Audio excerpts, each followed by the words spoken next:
Welcome to another Kevin's English School's English learning video. Today, we try to help Spanish speakers of English with their English pronunciation. Do you struggle with English pronunciation as a native Spanish speaker? If so, you're not alone. English pronunciation can be a tricky road to navigate, especially for our Spanish-speaking friends.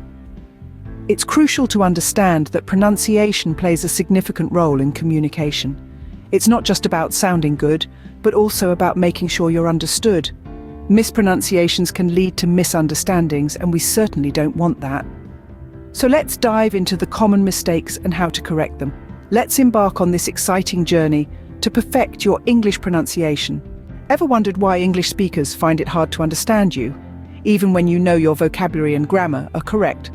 Well, it's often the subtleties of pronunciation that can throw off understanding. Let's dive into some of the most common pronunciation mistakes that Spanish speakers make when speaking English.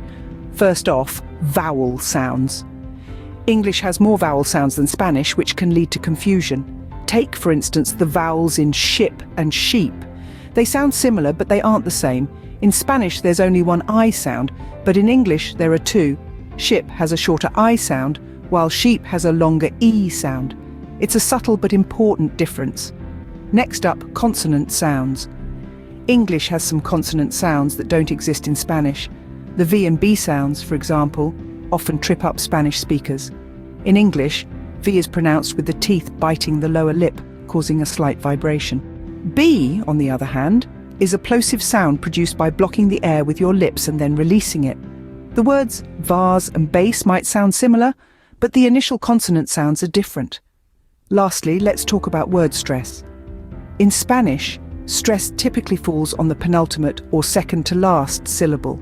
However, in English, stress can fall on any syllable, and it often changes the meaning of the word. Consider the word present. When the stress is on the first syllable, present, it's a noun that means a gift. But when the stress is on the second syllable, present, it's a verb that means to give or show something. So you see, it's not just about knowing the right words and grammar. The way you pronounce vowels, consonants, and even stress words can significantly impact how well you're understood. Now that we've identified these common mistakes, how can we correct them? Stay tuned as we delve into each of these areas in more detail in the following scenes. Vowels can be tricky, can't they? But don't worry, we've got some tips to help you out. English vowel sounds can be quite a challenge, especially because they often don't sound the way they look. But with a little practice, you'll get the hang of it. Let's start with the A sound. In English, the A can sound like A as in cat or EI as in cake. Practice these sounds by saying cat cake, cat cake. Next up is the E. The E can sound like E as in bed or I as in bee. Let's practice bed bee, bed bee. Moving on to the I, it can sound like I as in bit or AI as in bite. Practice this by saying bit bite. The O can sound like A as in pot or U as in poke. Try saying pot poke. Lastly, the U can sound like as in cut or Jew as in cute. Repeat after me, cut cute. Now let's try some tongue twisters to practice these sounds. A cat in a hat sat on a mat. Betty bought some butter, but the butter was bitter.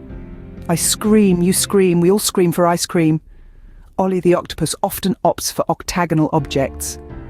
Uncle Upton uses an umbrella. Remember, practice makes perfect. Keep trying these exercises and you'll see improvement.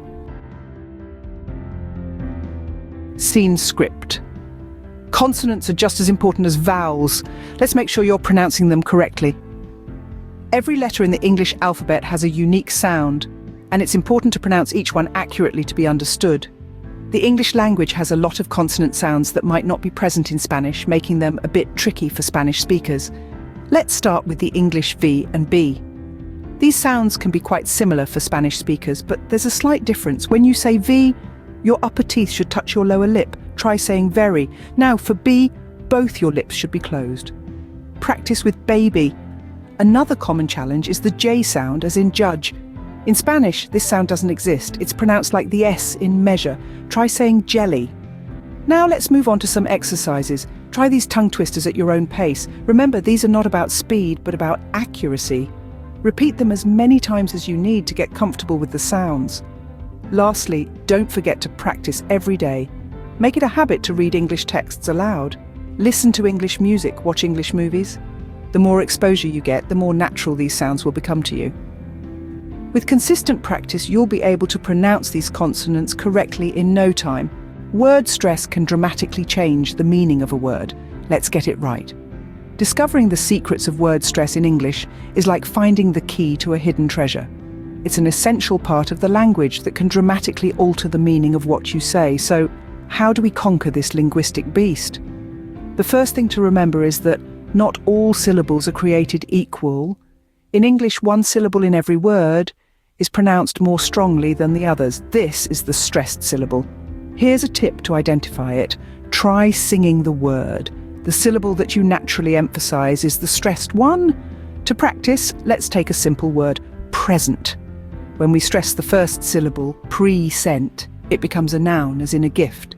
But when we stress the second syllable, pre-sent, it turns into a verb meaning to introduce or show something. Now let's try it with a longer word, photography. The stress falls on the second syllable, photography, not photography or photography. Remember, practice makes perfect. So make it a habit to listen to English speakers and notice how they stress words. You can also try reading aloud and recording your voice to identify and correct your mistakes. In the end, it's all about feeling the rhythm of English. Once you tune into that rhythm, word stress will become second nature to you. Continue practicing these exercises and you'll master word stress in English.